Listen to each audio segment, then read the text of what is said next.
All right, good morning. Shabbat Shalom. Welcome to United Israel World Union. This is our Sabbath morning scripture study coming to you live from St. Francisville, Louisiana.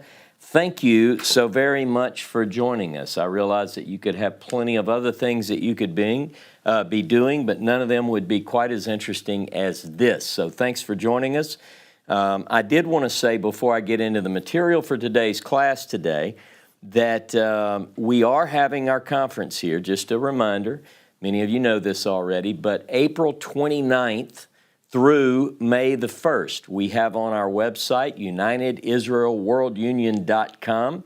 We have a registration page. I need you, please, whenever you decide that you are going to be able to make it, to log in, complete that form, and submit it. Now, the only way that you're going to know if you have successfully submitted that form is that you'll be sent to a screen that says, thanks for submitting, or something like that. I can't remember exact wording, but you'll know, and I'll get an email, and that allows me and the other local folks to be prepared for how many we're going to have. It's one thing if you think you're going to have 20 and you have 1,000. Well, that would be nice, except that we need to be able to prepare for your arrival. So we have some plans in terms of meals and other things that we want to make sure that we do, and we do it properly. So as far as I know, I have no skills as far as multiplying loaves of bread and fishes.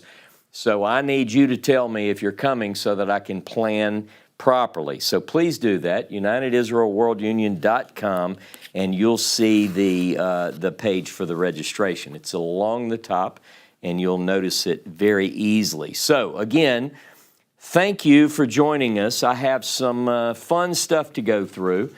I've been working on a study. I thought I could put everything together into one class because we're following along, as you know, the Pentateuch readings according to the annual cycle. But it looks like the material that came together over the last several days requires me to split this class in half. And so that's what I've done. I'm going to do a series within the series. It still follows the annual cycle of readings, but we're going to be focusing on something very important. I would say that these classes will be quite interesting for you, at least I hope so. So we are today in class number 23 of our ongoing journey through the Pentateuch according to the annual cycle of readings.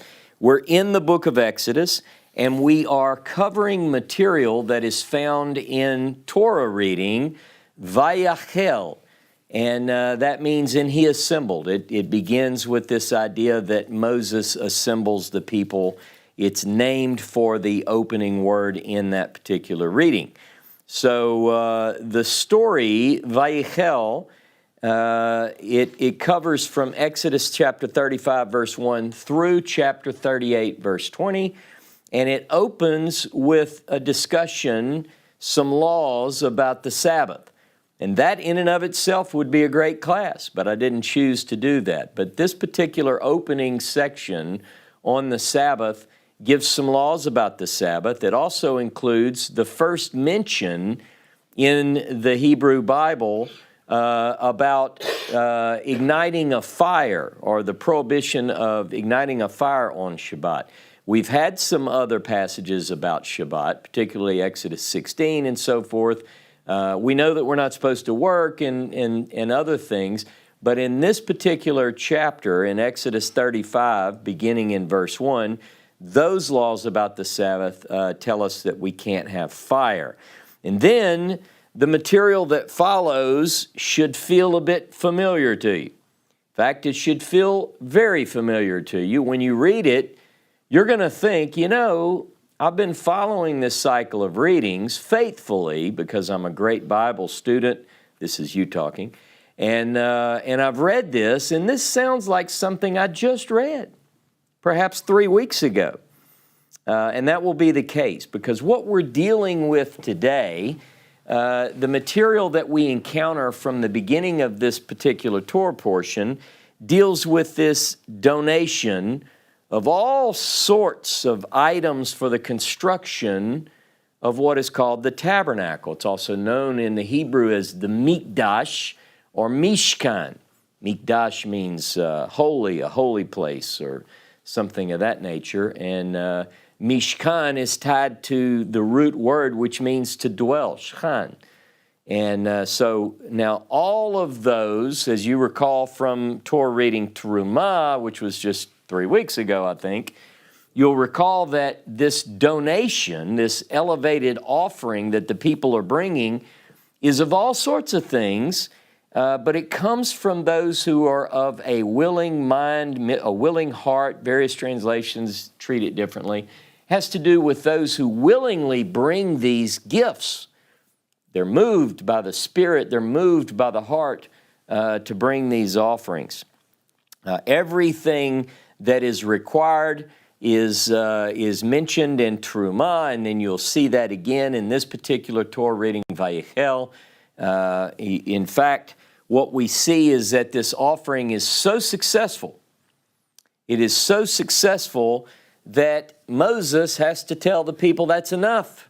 So I want to start there. I want you to go with me this morning to Exodus chapter 36. This is towards the beginning of our reading today. And let's look at verse 5. And they spoke to Moses. These are the artisans talking to Moses. And they spoke to Moses, saying, the people bring more than enough for the service of the work, which Jehovah commanded to do. And Moses gave commandment, and they caused it to be proclaimed throughout the camp, saying, let neither man nor woman do any more work for the offering of the sanctuary. So the people were restrained from bringing, for the material they had was sufficient for all the work to do, and too much.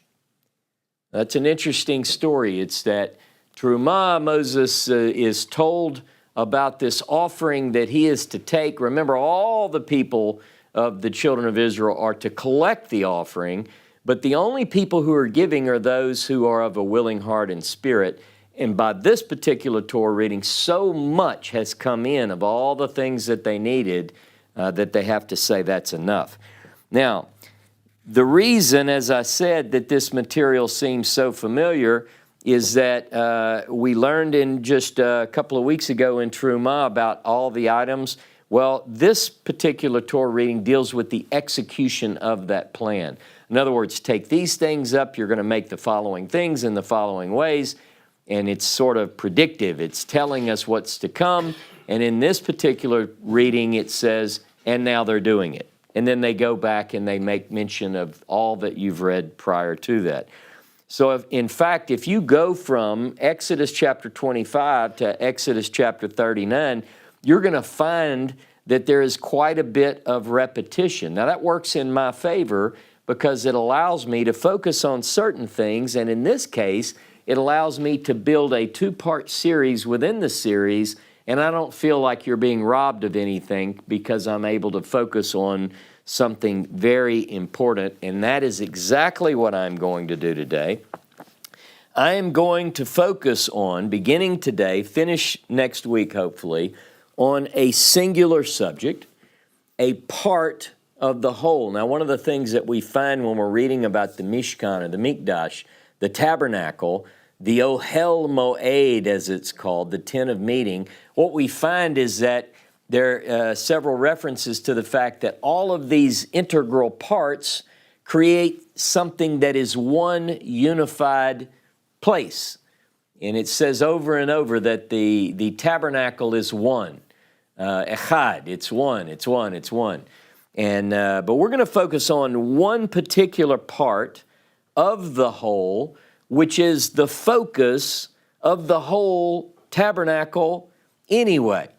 All right, so I don't want to tell it yet. I want to get into some of the text. So let's go this morning, first thing, to Exodus chapter 25, and be ready. Exodus chapter 25 and be ready. Because in chapter 25, 1 through 7, this is the class Terumah, Exodus 25, 1 through 7 is where the request is made, or the discussion is brought forward about the offering that will be submitted to make all of the work. Now, what is it that they're going to make? This is where I'm starting today in verse 8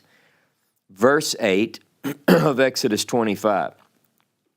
And let them make me a sanctuary that I may dwell among them, according to all that I show you the pattern of the tabernacle and the pattern of all its vessels, even so shall you make it. So what God is asking for, this offering to be taken from those who are willing of heart and spirit, is to make a holy place where God himself can dwell in the midst of his people.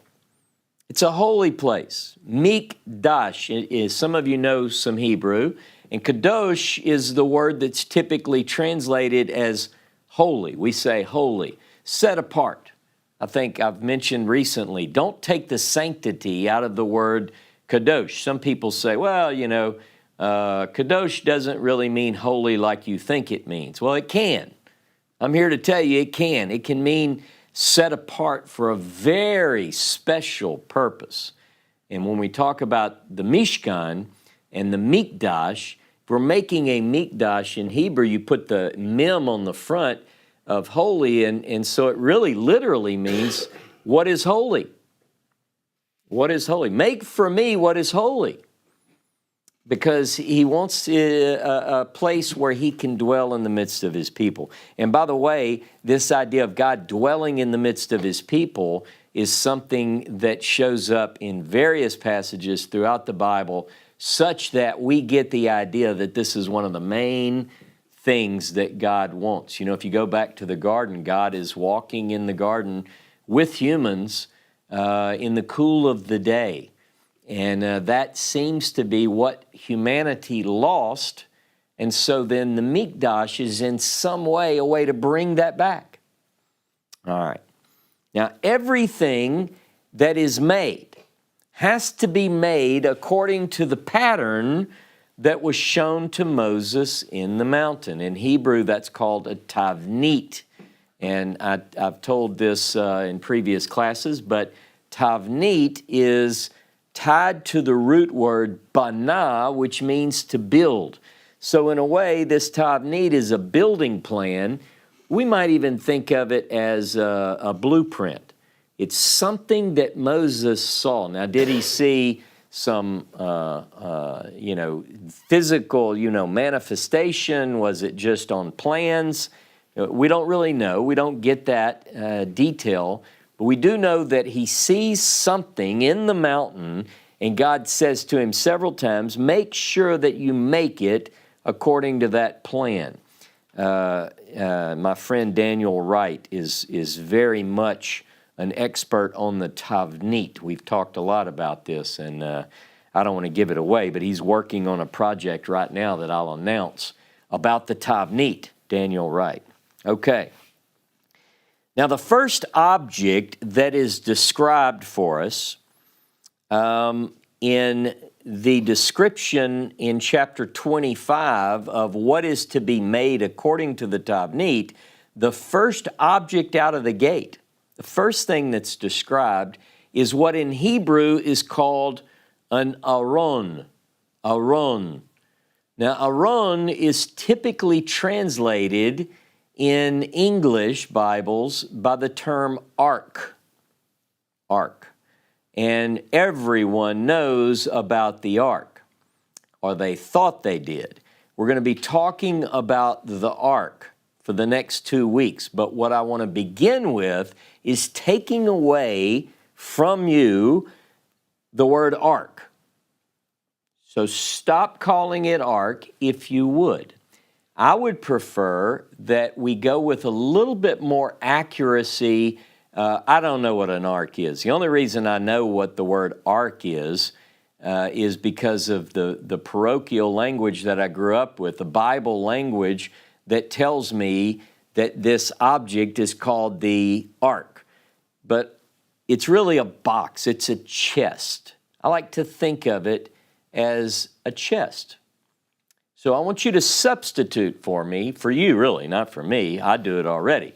Instead of calling it an ark, let's call it a chest.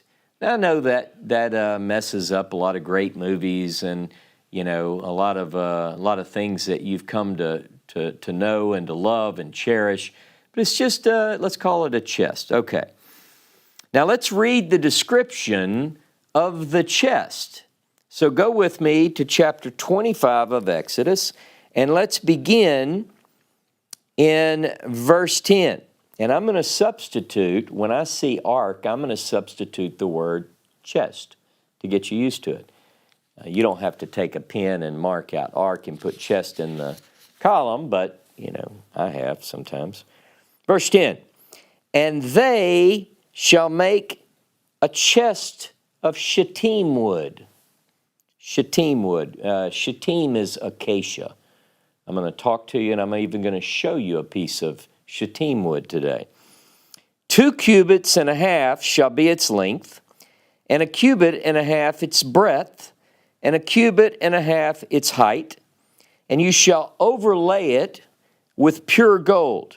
Inside and outside shall you overlay it, and you shall make upon it a rim of gold round about, and you shall cast 4 rings of gold for it, and put them on its 4 corners. 2 rings shall be on the one side of it, 2 rings on the other side of it, and you shall make poles of shittim wood, and overlay them with gold. And you shall put the poles into the rings on the sides of the chest, that the chest may be carried therewith. The poles shall be in the side rings of the chest. They shall not be taken from it. And you shall put into the chest the testimony which I shall give you. And that is the description of the chest of the testimony. Now, it's going to be made of acacia wood. Now, you can't get the full benefit of this, but I'll let my friends here in the local building check it out. But this is a piece of shittim wood that I got from the wilderness. The shittim tree, the acacia, grows everywhere, and it makes sense that a group of people moving through the wilderness regions would make whatever they make out of shittim wood. Now, the shittim that I see in the desert generally aren't huge trees. They're sort of knotty and twisty. In fact, that will be one of your homework assignments. Jot that down. Look up, research the acacia tree that is dominant in the region, the wilderness regions of the Negev, Negev, is one place to look for them. But they're all throughout that region, throughout all the desert region. So you're going to find shittim wood. So if God would have told Moses, make it out of oak or maple, that would have been a difficult thing to do. But because he said shittim wood, the biggest problem would be how do you take that twisty, gnarly tree and produce everything that you need to produce? Now, we don't know. Were the acacia much bigger or more robust? And there are some big ones, so who knows? But anyway, now, so I just wanted to tell you, I took this piece of wood, and I've done this several times because if God uses shittim to make the holiest things, what I'm talking to you about over the next few weeks is the holiest things. God used this wood. Now notice its color. I have a black shirt on, so you see it's sort of a white wood. It's not like a dark red like a cedar or something like that. And I've oiled this too. What I use this for is I use it for a yod, like a pointer. And a lot of times when I'm studying and I'm reading, I'm just playing with this and I'm running it through my hands, and it's very, very smooth. And it's tough. Like, I'm sure I could snap this if I really tried, but it's resilient. It's a good, solid wood. Can you hear that? I mean, this is just a wand. Well, that's what my kids call it, my wand. It's not really a wand, it's a yod. Okay, so you take this type of wood, the shittim, the acacia, and you're going to make a chest. Now, the chest is going to be, it says 2.5 cubits long, 1.5 cubits wide, and 1.5 cubits high. Now that means that the box, the chest, is going to be, if a cubit is 18 inches, and for those of you who are in the metric system, it's going to be 45 centimeters is a cubit. Now there's some debate. Some say, well, it's this, it's the royal versus this. It's most authorities will tell you that the wilderness cubit, although it may not be called that in all sources, but the cubit from the Bronze Age is 18 inches or 45 centimeters. So that means that the chest that is to be made, it is very important, one of the holiest items. It's going to be roughly 45 inches long by 27 inches wide by 27 inches tall. Now, I ran out of time. I wanted to build a really good model. Some of you might be like I was. Years ago, sometimes I would have an assignment due, and I had short order, and I had to do the best I could with what I had. Well, that's what happened to me. You notice that the setup is a little bit different today. I'm a little bit behind. There's a bigger table in front of me. It's because today I want to demonstrate for you. I want to show you some things. They're not exact. Don't tell people that you know exactly what it looked like, because they'll look at this video and it won't do either of us any good. But I made a model just so you could visualize sort of, kind of, what we're talking about here. So be prepared. Now I'm going to put my model up here. You see, that's beautiful, isn't it? Okay, now the size of this, I just want you to see the size of this is smaller than what it should be. If I take my tape measure, I'm going to notice that it's a little over 2 feet long, and it should be 45. So the box would actually, hang on, hold up. I'm going to show you how long the box would actually be. I got it. 45 inches right here. I got it. So it would really come out to here. You can do this yourself. You can stretch it out, mark it on the floor or whatever. So 45 inches long. Now my box is supposed to be, the chest is supposed to be 27 inches wide, and I'll turn it this way. My chest is only 13 and a half. So it's about half of what it should be. So imagine that the box is to here, where my finger is. You see? So it's supposed to be twice this wide. Almost, it's about half the size of the ark. And the same thing goes here. I knew that the dimensions, I had to go, if I were 1.5 cubits wide, it's 1.5 cubits deep. So again, it's actually about half as tall as it should be. So it's really supposed to be right at the top of your screen. That's how tall it should be, 27 inches. So now you kind of get an idea.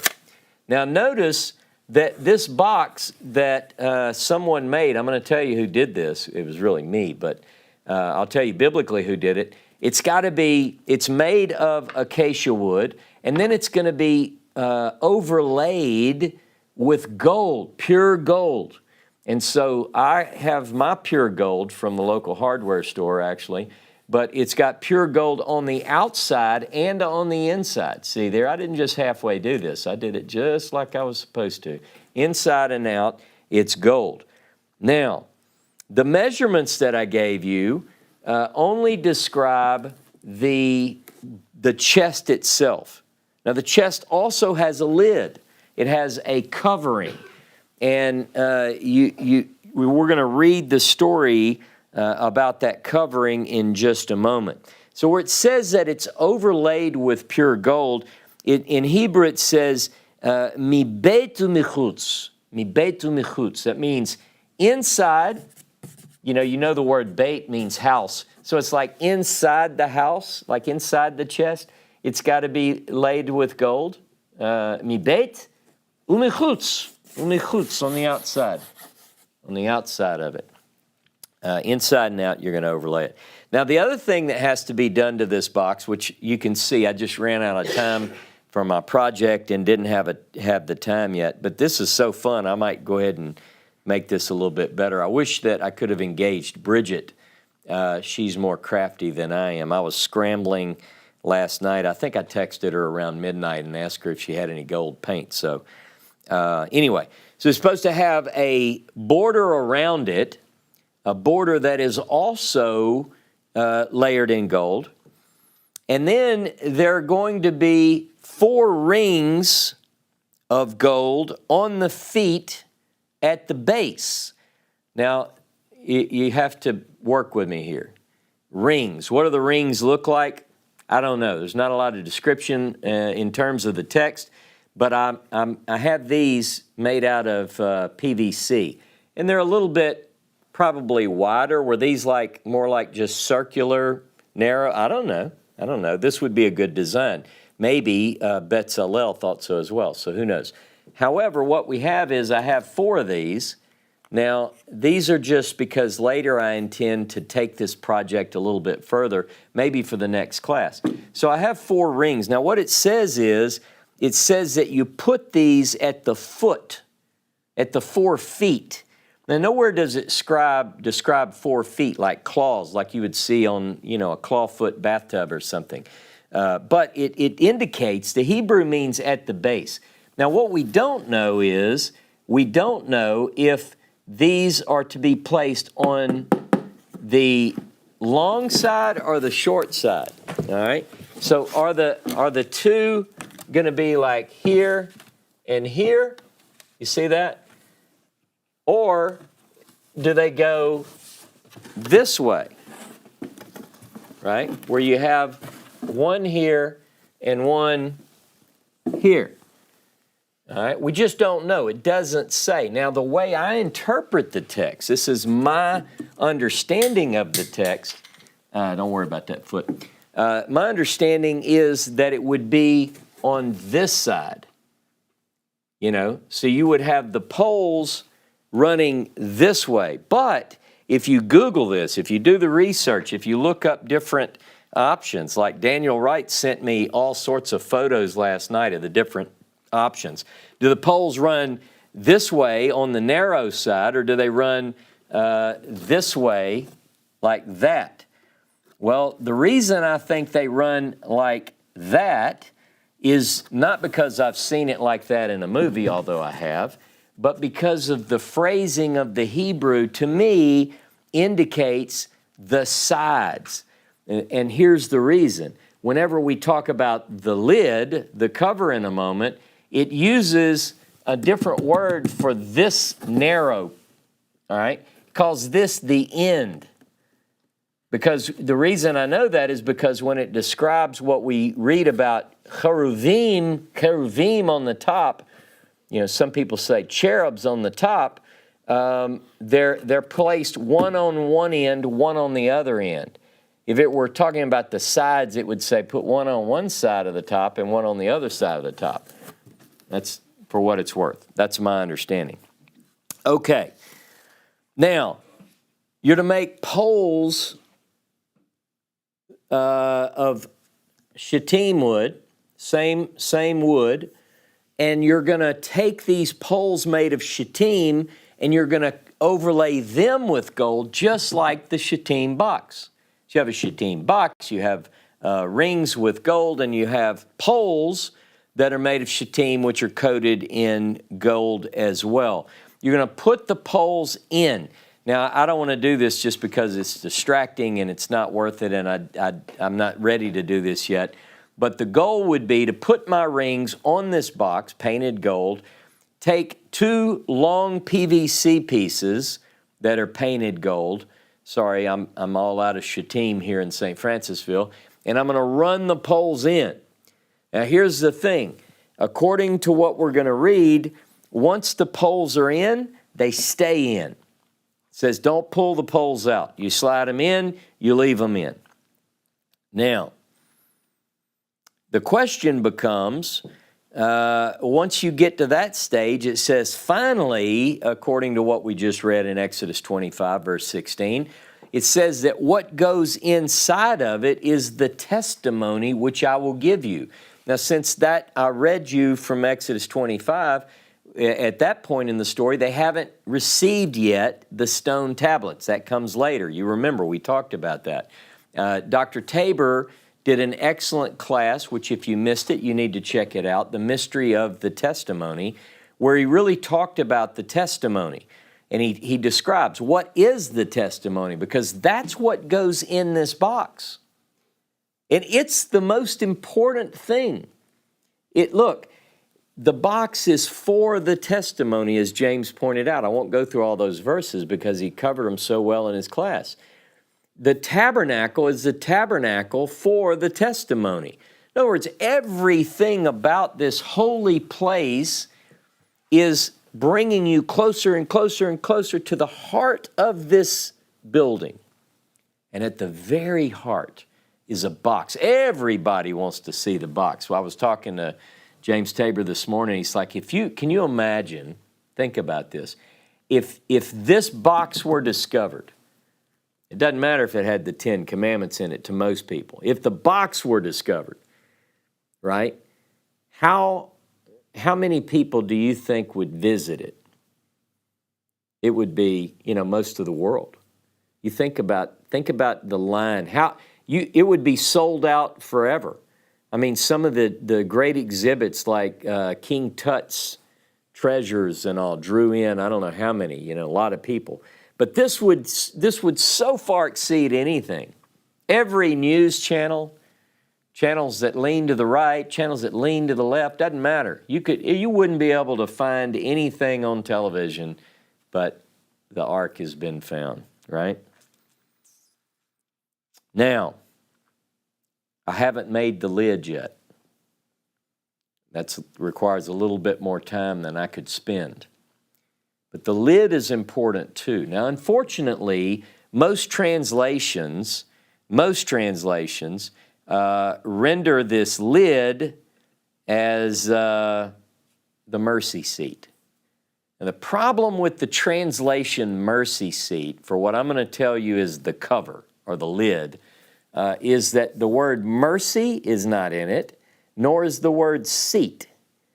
So to call the Hebrew, which is basically the word that means cover, top, lid, to say that that's mercy seat when neither mercy nor seat is there, it's one of the most misleading translations ever. And James told me that he saw it in a translation, I think the Geneva Bible. This bad translation or bad rendering of the Hebrew goes back almost 500 years, at least, that we know of.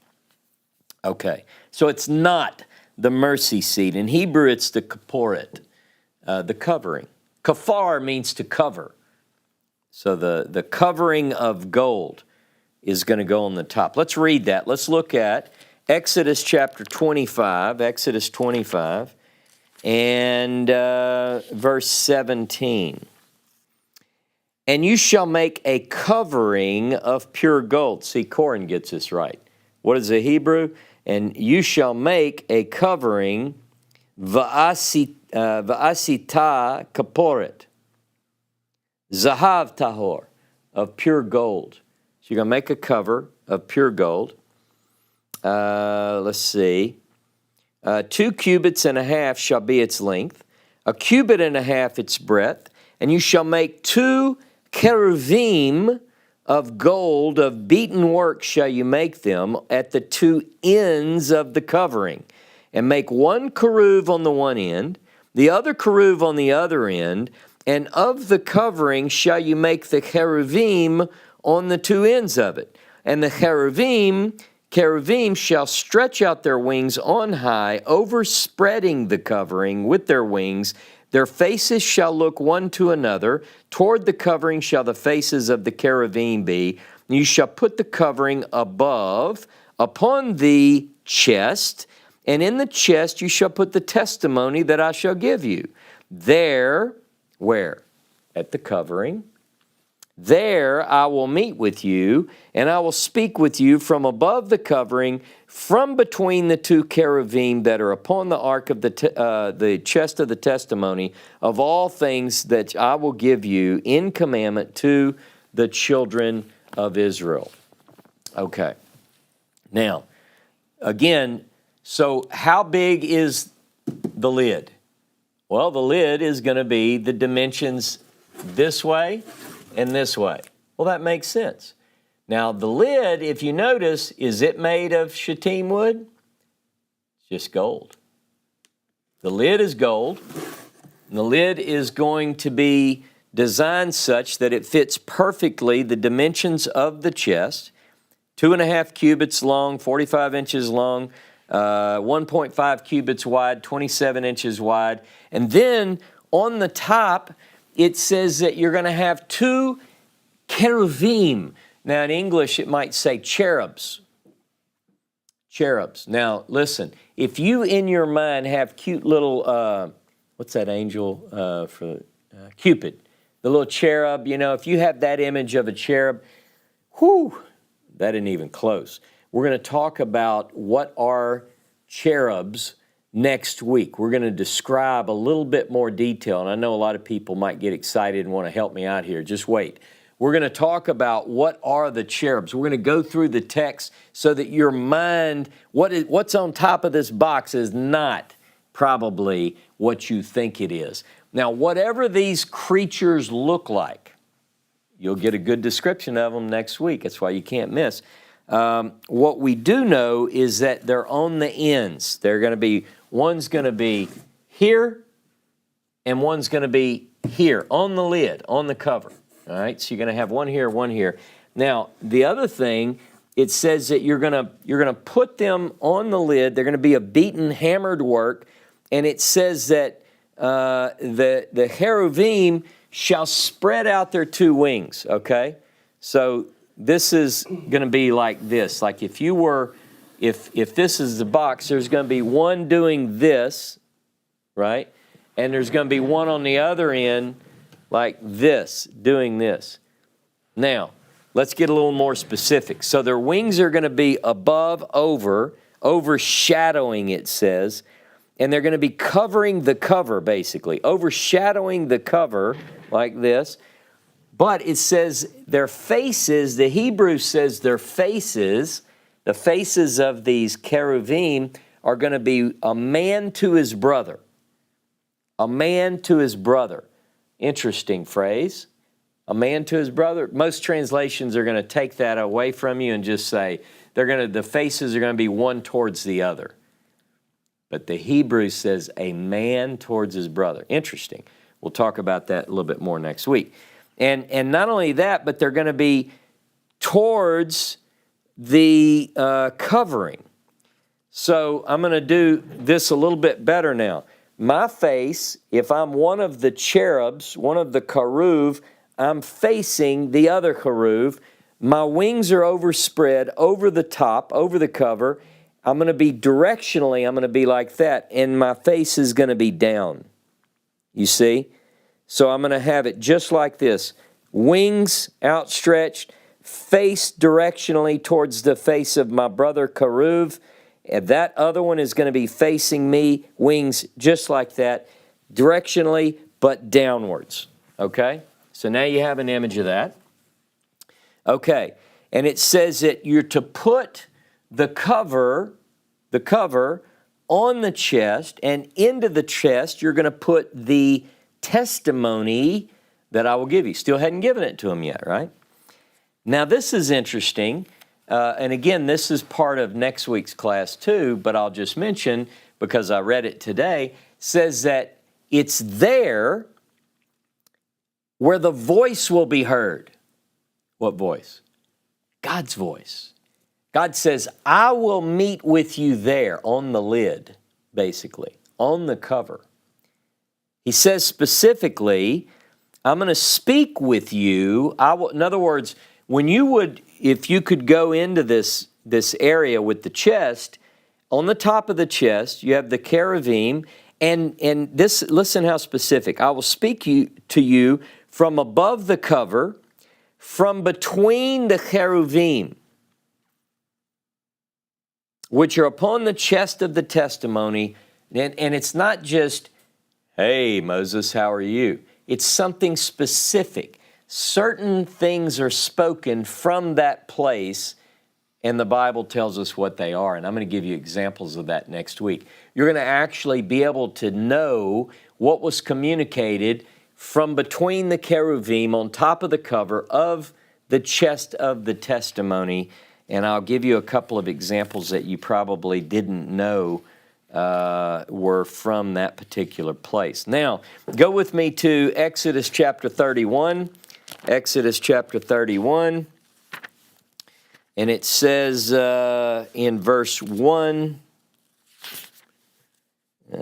and Jehovah spoke to Moses, saying, See, I have called by name Bezalel, the son of Uri, the son of Hur, of the tribe of Judah, and I have filled him with the Spirit of God, in wisdom, understanding, and knowledge, and in all manner of workmanship, to contrive works of art, to work in gold, silver, brass, cutting of stones, to set them, and carving of timber, to work in all manner of workmanship. And I, behold, I have given with him Aholiab, the son of Ahisamach, of the tribe of Dan, and in the hearts of all that are wise-hearted I have put wisdom, that they may make all that I have commanded you, the Ohel Moed, the tent of meeting, the chest of the testimony, and the covering that is on it, and all the furniture of the tent, the table, its furniture, pure candlestick with all its furniture, the altar of incense, the altar of burnt offering with all its furniture, the laver, its pedestal, the uniforms, and the holy garments for Aaron the priest,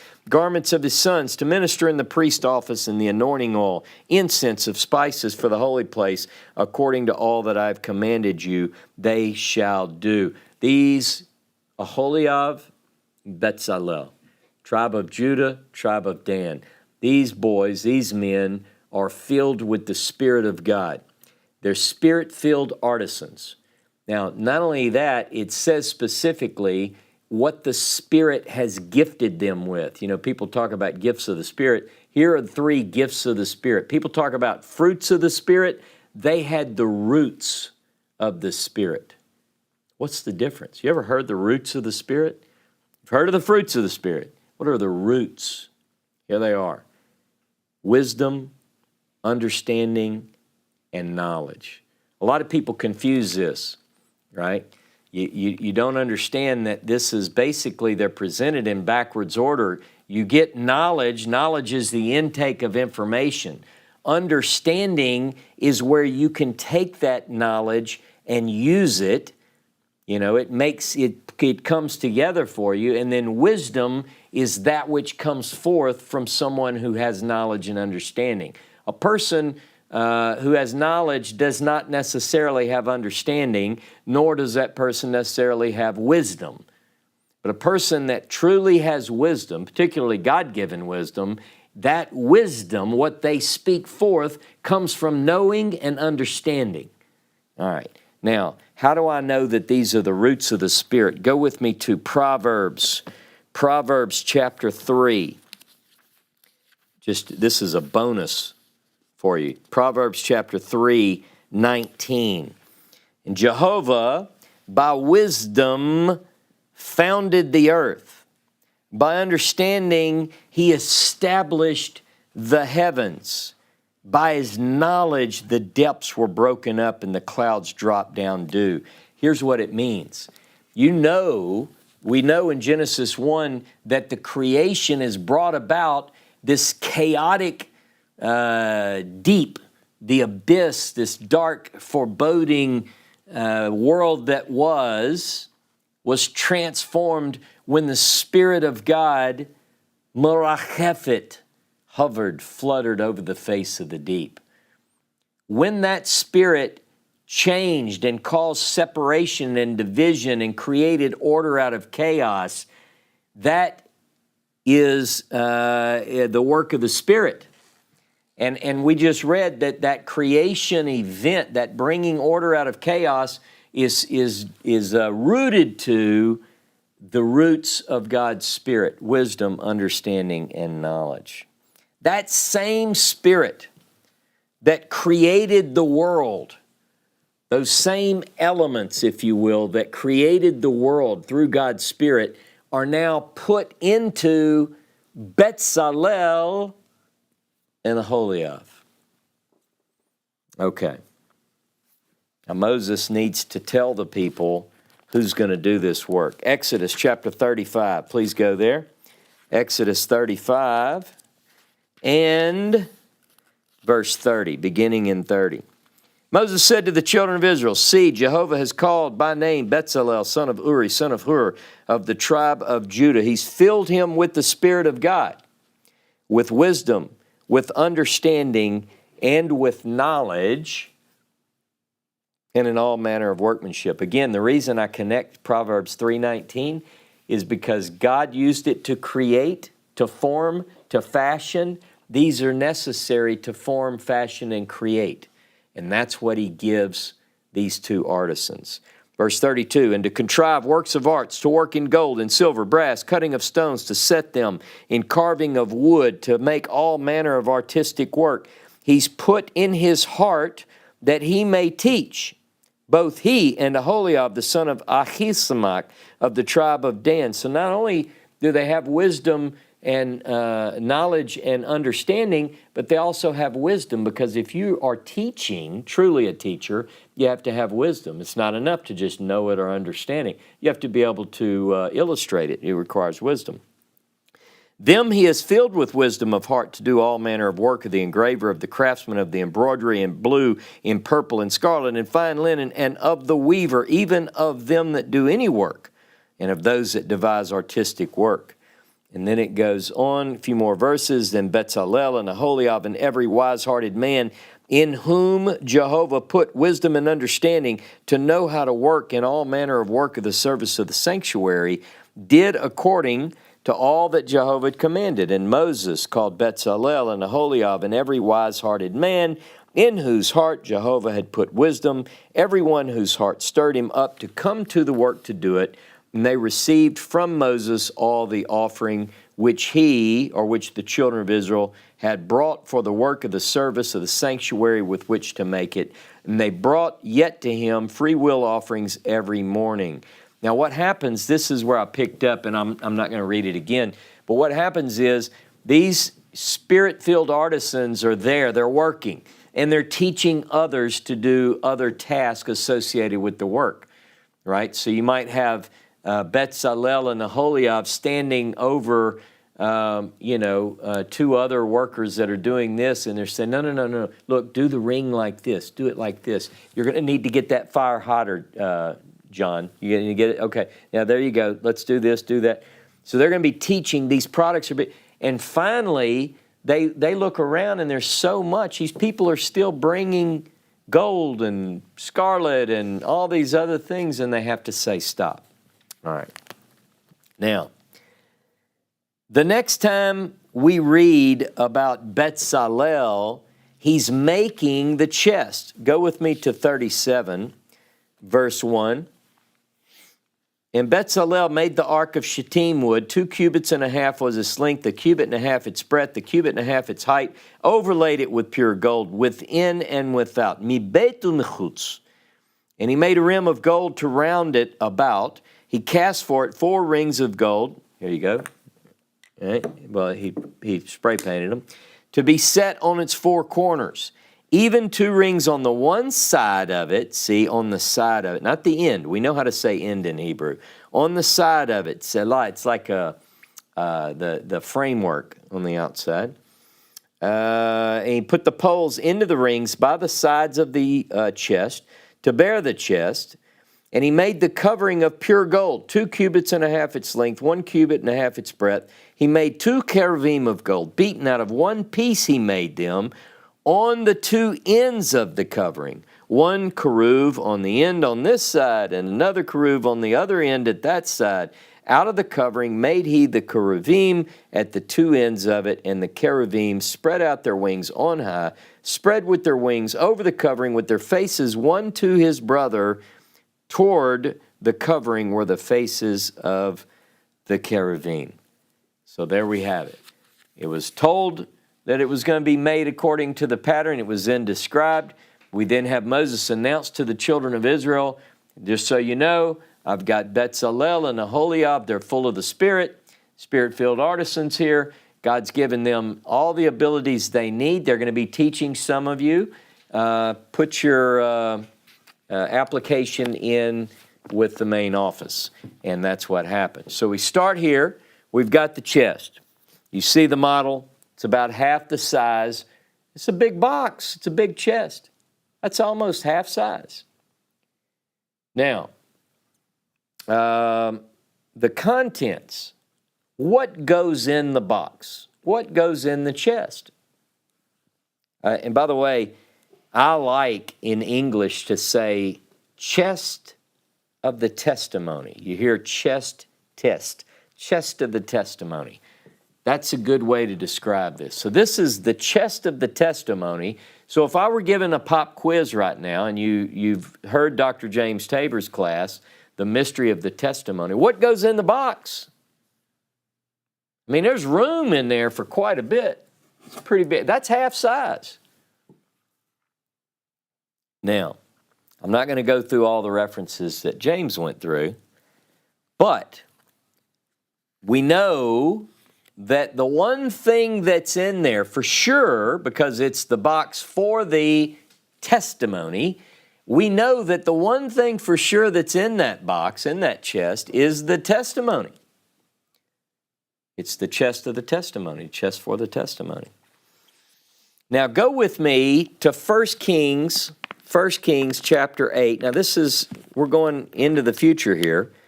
We're going from the Bronze Age to the Iron Age. Put on your seatbelts. 1 Kings chapter 8. And this is, by the way, we're going to get into a lot of the movements of the ark and everything that happens. All the stories. Next week is the stories of the chest. I'm going to talk about next week and some really fascinating things. I'll tell you, I had more than 27 pages of handwritten notes just this week on the subject. So next week's got to have half of them. Okay, 1 Kings 8.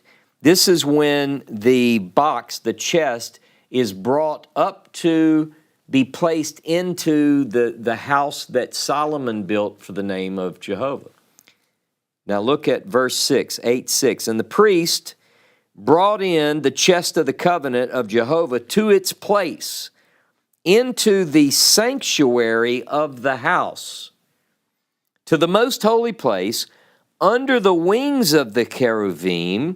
For the cherubim spread out their two wings over the place of the chest, and the cherubim covered the chest and its poles above. And they drew out the poles, like just barely pull them, not all the way out. You can't take them out, remember? But they drew them out so that the ends of the poles were seen from the holy place before the sanctuary, though they were not seen outside, and they are there to this day. There was nothing in the chest save the 2 tablets of stone which Moses put there at Horeb, when Jehovah made a covenant with the children of Israel when they came out of the land of Egypt. What's in the box? In the days of Solomon, there's nothing in there but the 2 tablets of stone. All right? Now I'm going to come back to the thing about the poles, because this is important. Now go to verse 21, 1 Kings 8:21, and it says, and I have set, that's right, verse 21. And I have set there a place for the chest, in which is the covenant of Jehovah, which he made with our fathers when he brought them out of the land of Egypt. So a lot of people want to put a lot of stuff in the box. The box is big enough to put a lot of stuff in, but don't put a lot of stuff in it because Jehovah didn't. Now, go with me to 2 Chronicles. 2 Chronicles. I like to have 2 witnesses. 2 Chronicles and go to chapter 5, 2 Chronicles 5. And verse 7. And the priest, this is the horizontal reading for 1 Kings 8. And the priest brought in the chest of the covenant of Jehovah to its place, to the inner sanctuary of the house, to the most holy place, under the wings of the cherubim. For the cherubim spread out their wings over the place of the ark, and the cherubim covered the ark and its poles from above. And they drew out the poles of the chest, so that the ends of the poles were visible from before the ark of the sanctuary, or the chest of the sanctuary, but they were not seen outside. And there it is to this day. There was nothing in the ark except the 2 tablets which Moses put there at Horeb when Jehovah made a covenant with the children of Israel when they came out of Egypt. So what's in the chest? The 2 tablets. Okay? Now, by the way, chest of the testimony, notice that it's called the covenant sometimes, chest of the covenant. Testimony, as James Tabor's class revealed, that's a very important name for the tablets, the stone tablets, but it only occurs in Exodus, Leviticus, Numbers. Exodus, Leviticus, Numbers mention the testimony, the edut, but never, not one time, are the tablets called ha'edut, the testimony in Deuteronomy. We'll get to why that is later. Now, one thing that I told you I'd get back to the poles. The reason that it's important, this passage is important. You've heard me talk about minimalist scholars who will look at a subject and they'll say, none of this stuff ever really happened. It's all myth and legend, and the Jews needed something to do, and so they wrote this book and they made all this stuff up. It's late for a very important date. They want to put everything in the Persian period or later. Some people put it, later. The minimalists keep pushing it later and later. But Frank Moore Cross, one of the brilliant scholars of the Hebrew Bible, just died a few years ago. Frank Moore Cross and Albrecht, some of these guys, they said, what's interesting is that in 1 Kings 8 and 2 Chronicles 5, we have a story where the writer tells us that the poles could be seen from outside. Like, did they poke the curtain, maybe push the curtain out? Because they're pulled out just enough where the poles can be seen sticking out. Not on the outside. Like, you can't see them, but you can see the poles. Like, I think that means pushing out on the curtain. Which lets you know, guess what?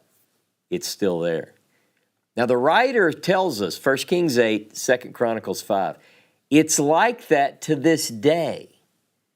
So the argument of the scholars against the minimalist view is a minimalist who says this was written in the Persian period, an anachronistic writer is not going to put something into a text at a time that cannot be verified.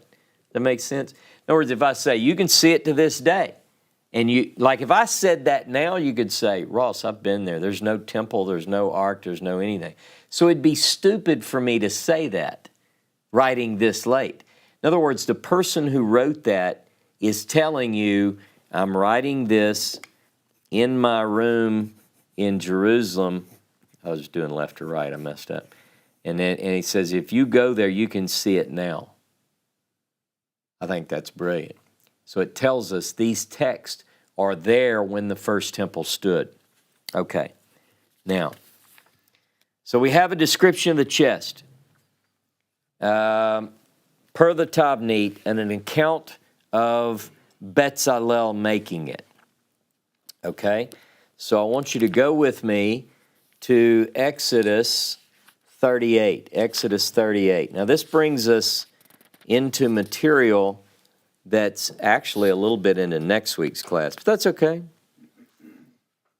These are the accounts, verse 21, Exodus 38, 21. These are the accounts of the tabernacle of the testimony, as they were counted according to the commandment of Moses for the work of the Levites by the hand of Itamar, the son of Aaron the priest, and Bezalel, the son of Uri, son of Hur, of the tribe of Judah, made all that Jehovah commanded Moses. With him was Aholiab, son of Ahisamach, of the tribe of Dan, an engraver, an artist, an embroidery in blue, in purple, in scarlet, and fine linen. Here you kind of see a little bit better description of the division of the work. In chapter 37, it says, Bezalel makes the ark.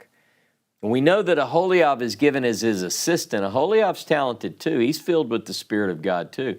He's a Spirit-filled artisan, but his specialty is engraving, embroidery, so forth and so on.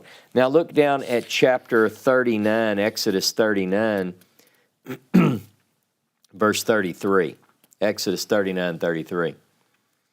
They brought the tabernacle to Moses, the tent and all its furniture, clasps, boards, bars, pillars, sockets, the coverings of ram skins dyed red, covering of chash skins, the veil of the screen, the chest of the testimony, its poles, the covering, table, the vessels, showbread, pure candlestick, its lamps, lamps to be set in order, and all its vessels, the oil for the lamp, the golden altar, the anointing oil, the incense of spices, the screen for the tabernacle door, the brass altar, brass gate, poles, vessels, laver, pedestal, hangings of the court, pillars, socket, screen, cords, pegs, vessels, I'm going through quickly, service of the holy place, holy garments for the priest, according to everything that Jehovah commanded Moses, verse 42. So the children of Israel did all the work, and Moses saw all the work, and behold, they had done it as Jehovah had commanded. Even so they had done it, and Moses blessed them. Now look, Moses is the one who saw the Tabernacle on the mountain. So as he looks at everything they bring, I can imagine him.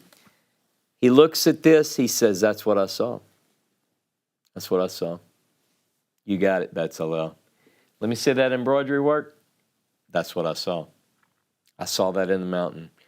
You guys, come here, boys. You did it. You made it just like I saw it. It's perfect. And he blessed them. Now look at chapter 40, verse 1. Jehovah spoke to Moses, saying, on the first day of the first month, you shall set up the tabernacle of the tent of meeting, and you shall put in it the chest of the testimony, hang the veil before the chest, and you shall bring in the table, set it in order, etc. So you're going to set it up. Tells them when, first day, first month. This is in the second year, by the way, of the 40. Now, the reason I'm going into this much detail about the chest of the testimony this week and next week is because it plays such an important part in biblical history. Look at chapter 40, verse 17. It came to pass, first month, second year, first day of the month, that the tabernacle was erected. Moses erected the tabernacle, fastened its sockets, set up its boards, put in its bars, reared up its pillars, and he spread the tent over the tabernacle and put the covering of the tent above upon it as Jehovah commanded Moses. And he took and put the testimony into the chest and set the poles on the chest, put the covering above upon the chest, and he brought the chest into the tabernacle, set up the veil of the screen, and screened the chest of the testimony as Jehovah had commanded Moses. So he takes the testimony and he puts it in the box. Now this is where I need to share something with you. Go with me to Deuteronomy chapter 10. I've talked about this. James talked about it in his class. This is where I put the pieces together for you. So watch this. You're listen and learn. Deuteronomy 10, verse 1. At that time, Jehovah said to me, notice first person. Moses is speaking, first person. At that time, Jehovah spoke to me. Hew for yourself 2 tablets of stone like the first. Come up to me into the mountain and make for yourself a chest of wood. Jehovah's telling Moses, oh, by the way, bring 2 more sets of tablets. You broke the other ones. Bring 2 sets of tablets that you're going to make.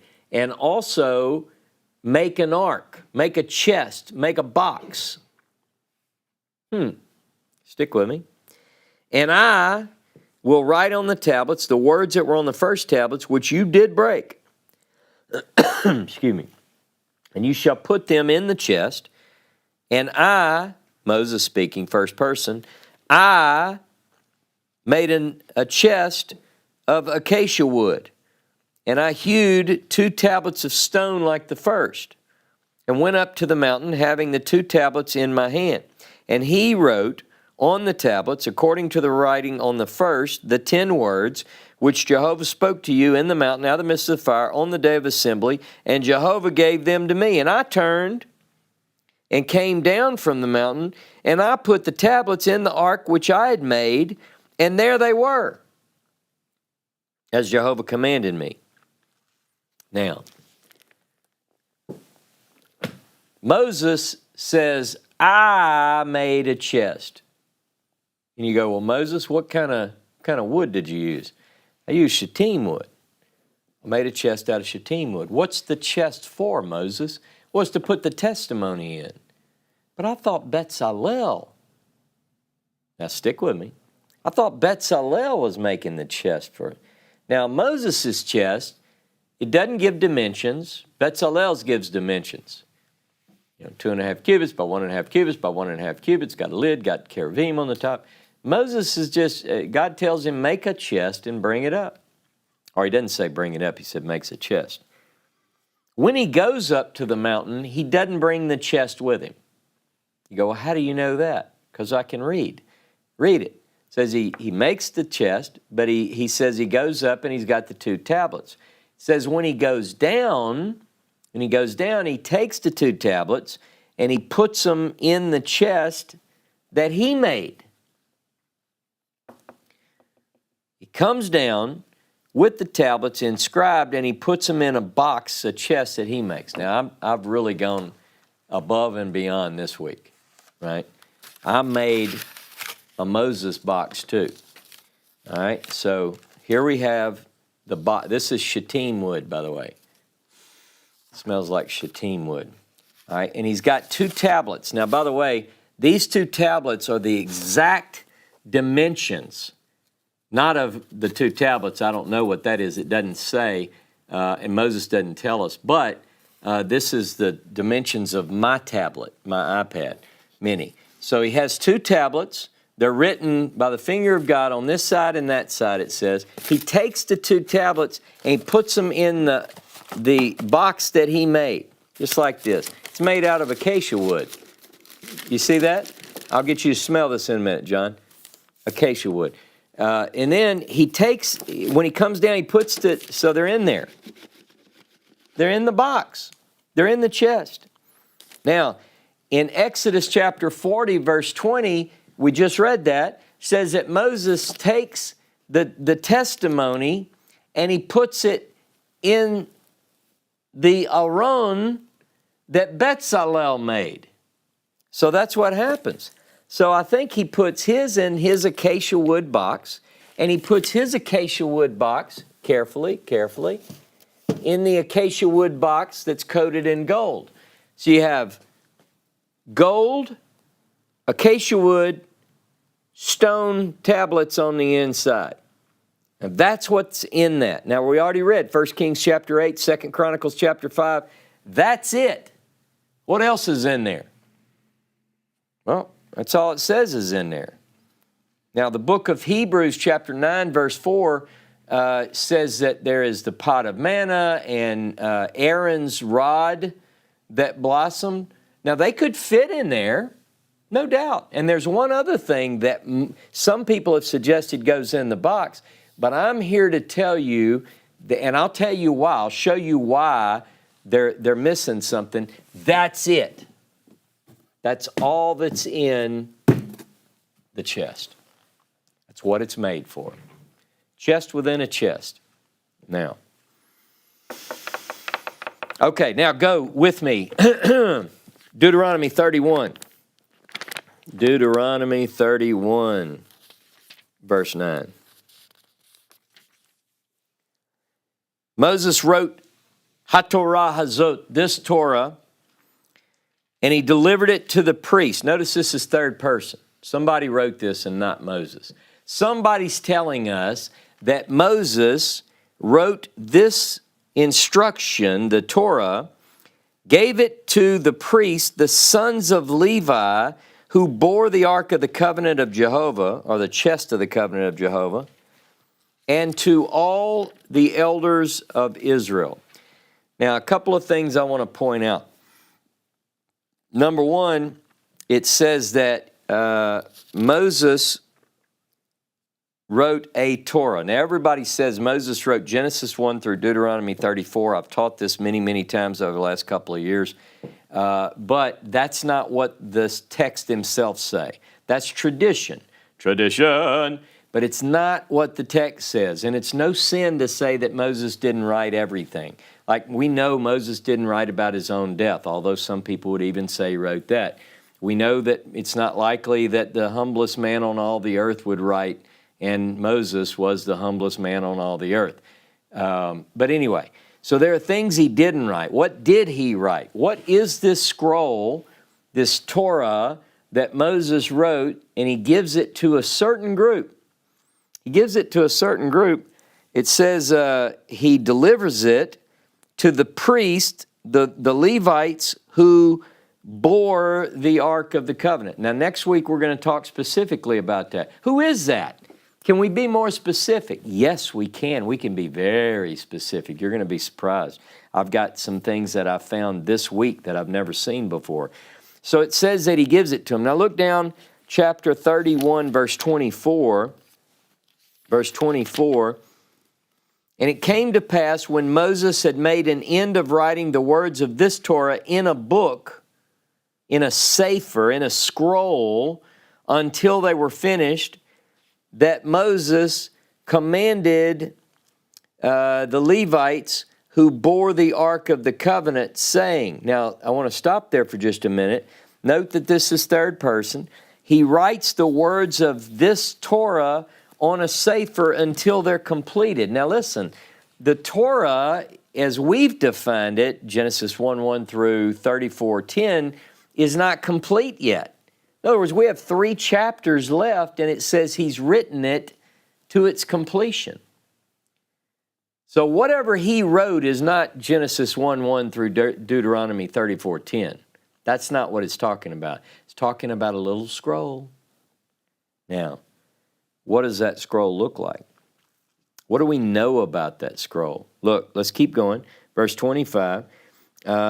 He tells this special group of Levites who bore the ark of the chest of the covenant of Jehovah, saying, take this book of the Torah, this Sefer Torah, and put it, this says, my English says, in the side of the ark, in the side of the chest of the covenant of Jehovah your God, that it'll be there for a witness against you.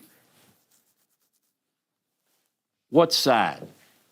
What's the Hebrew saying there? Is it saying take the scroll, the sefer, this document, and put it in the box? We know it's not in the box. It's not in the box.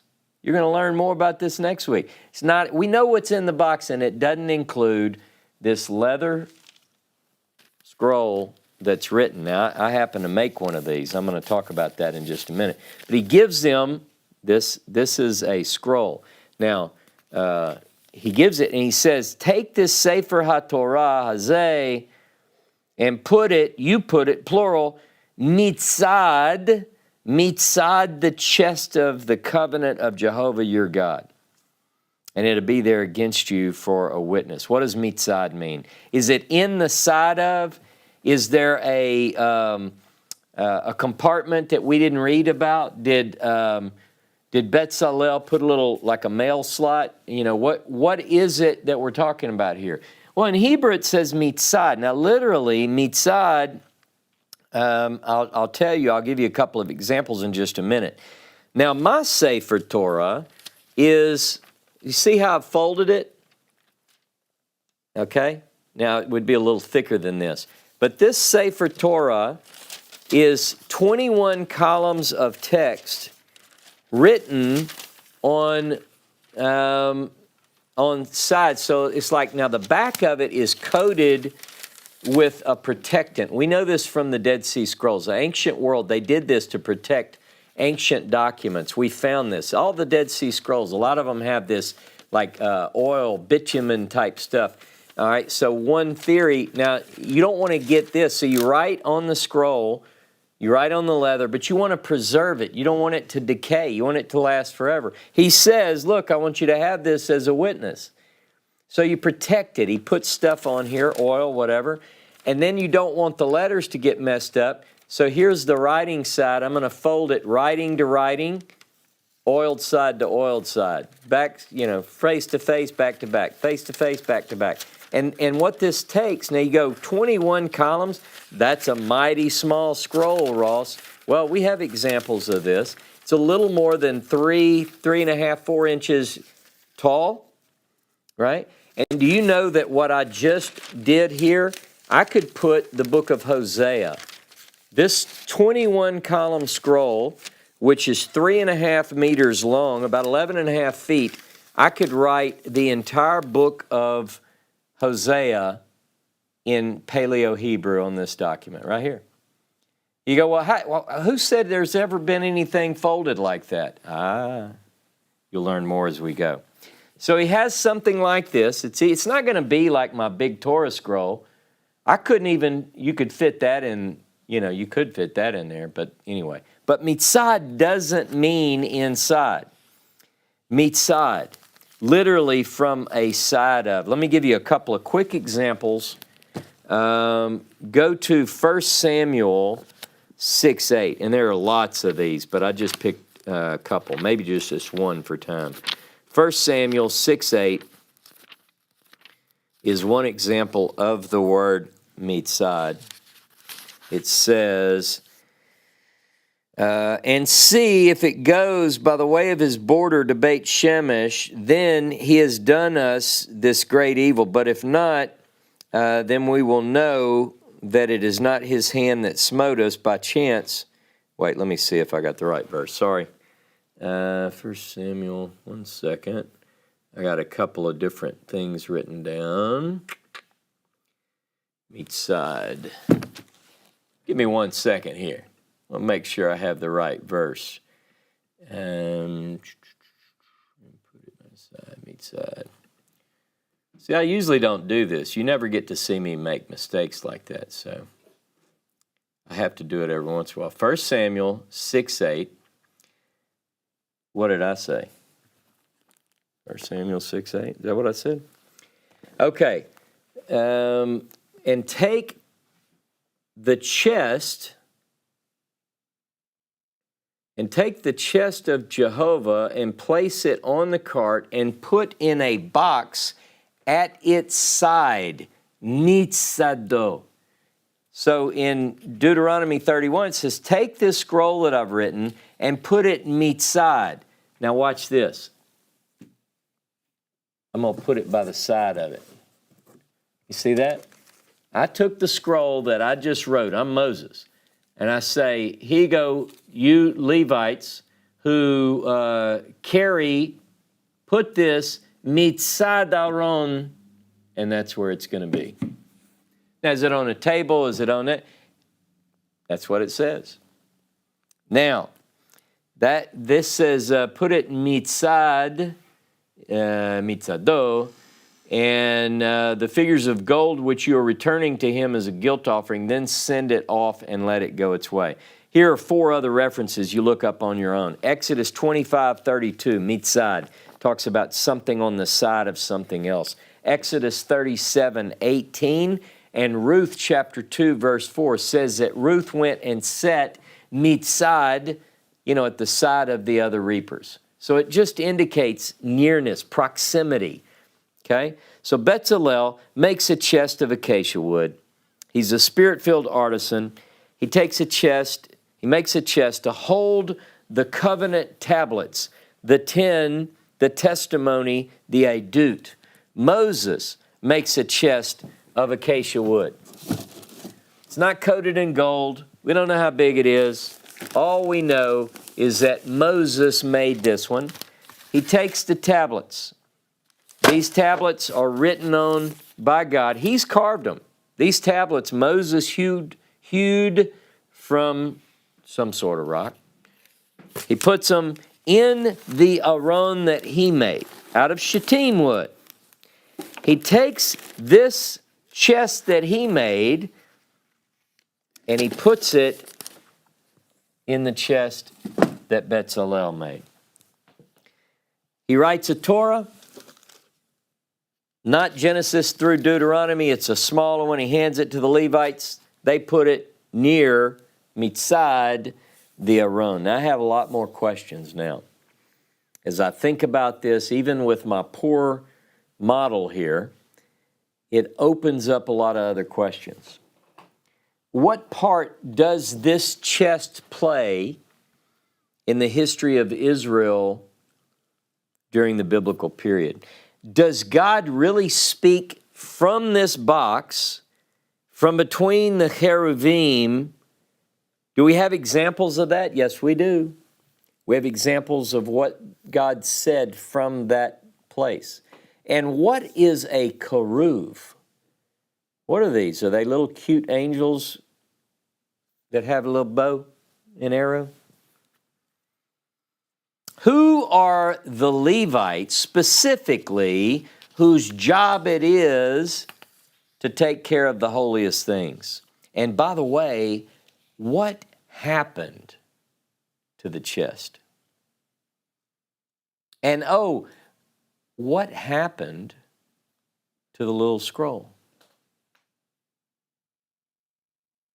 We're going to talk about all of that next Saturday, right here, God willing. Don't miss it. Shabbat Shalom, Shavua Tov, be blessed.